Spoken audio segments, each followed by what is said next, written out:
I think what makes Alexander McQueen unique is that you can see, even if you don't really like fashion, you can see the genius and the artistry. You can spot an artist a mile away. He was hugely talented. He seemed to be able to cut clothes. It was almost a second nature. It wasn't really difficult for him. It seemed very easy. I've never really experienced that before.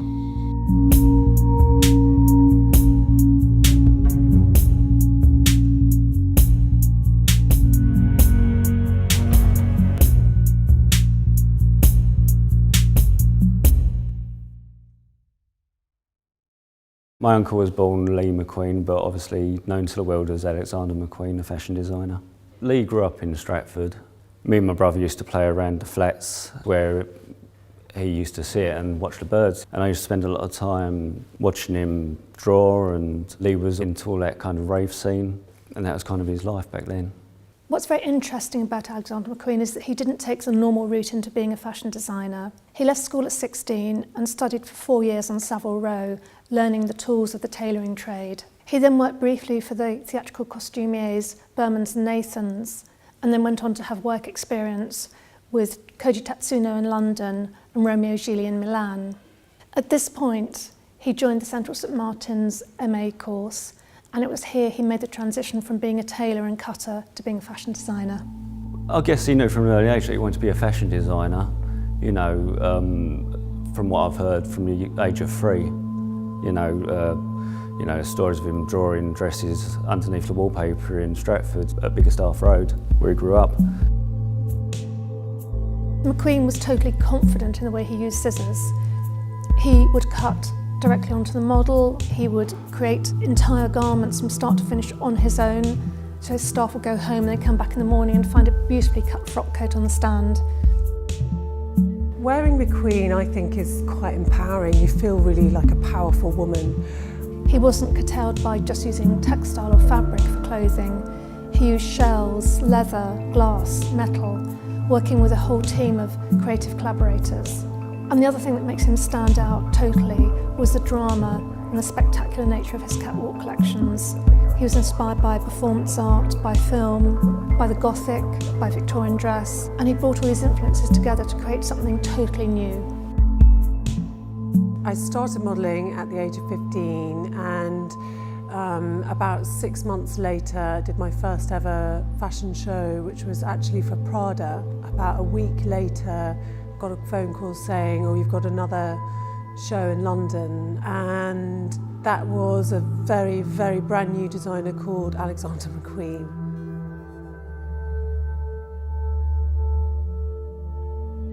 I think it was his first show after graduating from Fashion Week, and there were no fittings, there was nothing, there was no, no sort of big organisation. It was just turn up at the venue, which was a sort of big old warehouse, and a lot of people sort of running around being quite crazy. I think they sellotaped shoes onto our feet. We just had the base of a shoe, and then the rest was sellotaped on. And I didn't really know what I was doing, and I think everyone there was learning on their feet, so I just thought that was normal at the time.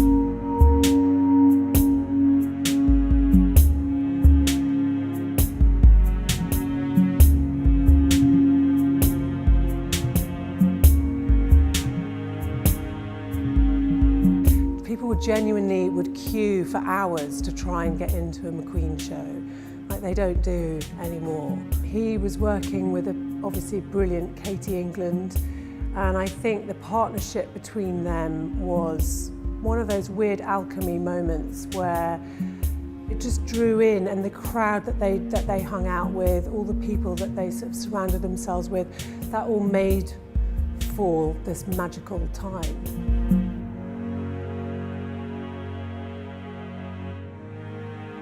My first experience with a designer was with Alexander McQueen, and he asked me to style his show, and it was the first show I'd ever styled, so it was a really new experience. I hadn't even done it as an assistant or a junior. He just said, oh, come and style my show.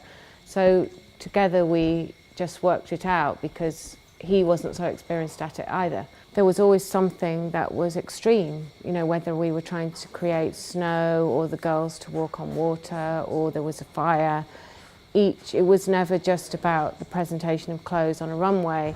There was always some other effect. I wore the birds in what I call the Insane Asylum show. I'm sure that's not the name, but that was quite an extraordinary show because usually, especially with the McQueen show, you really feed off the lights, you feed off the music and the audience. And this was a very strange show to be a part of because you essentially just went into a very bright white room and all you could see was yourself. So it was it played on everyone's minds, that show. I think the audience for a long time could only see themselves before the show started. And then they could see in and we couldn't see out. So it really was, you know, you felt quite insane.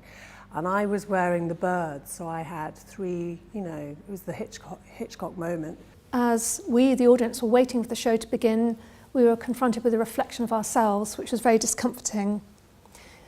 As the show began, the models came into the box, but the mirror effect was reversed. They could not see out. They could only see their own reflections. It was a parable about fashion. I remember Kate Moss and Lee standing together just before I went on going, "Go on, Jay, go on," which I think just wound me up even more. You know, so I sort of go out and I am sort of slightly freaking out. And I genuinely am quite freaking out at this point because I'm so sort of nervous and overexcited. And you've got to be up for the challenge, which is why I think he kind of chose those models at that time when he was doing those huge shows that could just take a little bit of direction like that and do something with it. He used to come to the V&A archives regularly and it was very lovely being able to show him some of our 19th century tailoring, for example. He was very knowledgeable about tailoring and he understood immediately the cut or the way a garment would work. And he also knew his fashion history. We also staged 2 fashion in motions with him, one in 1999 and one in 2001 with Sean Lean. What was lovely about working on Fashion in Motion with him was that he understood immediately what it was all about, which is bringing live fashion to the corridors and galleries of the museum. Me and Lee worked together for so many years. We kind of really understood each other and really understood the kind of direction of, I understood the direction of what he would like and how he wanted it executed. So when we did meet to design pieces or to come up with concepts, it was very organic and it was very fluid and it was very simple. I was a trained goldsmith and that's one of the reasons Lee loved working with me, because he knew of my skill and my attention to detail. But I think where Lee took me was quite interesting because I was a jeweller, but then I was almost becoming a tailor. I was pattern cutting in metal, which is something I had never ever done before. Now seems like a very good moment to look back on McQueen's achievements. What he's left behind is the most wonderful legacy. Every piece, it's kind of like a moment in time in Lee's life. Each piece is like demonstrating Lee's dreams and nightmares. It really is a look into Lee's soul. What made Lee unique as an artist?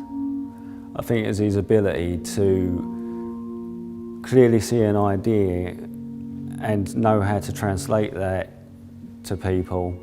Even if people didn't get it, it still resonated probably within them. I think he had to work through his emotions and he was very open, so he wasn't afraid to just let everything out in terms of creating something, or you know, there was no pretense with it, and he wasn't doing anything for a special effect. He was doing it because it was true to him without really considering the consequences.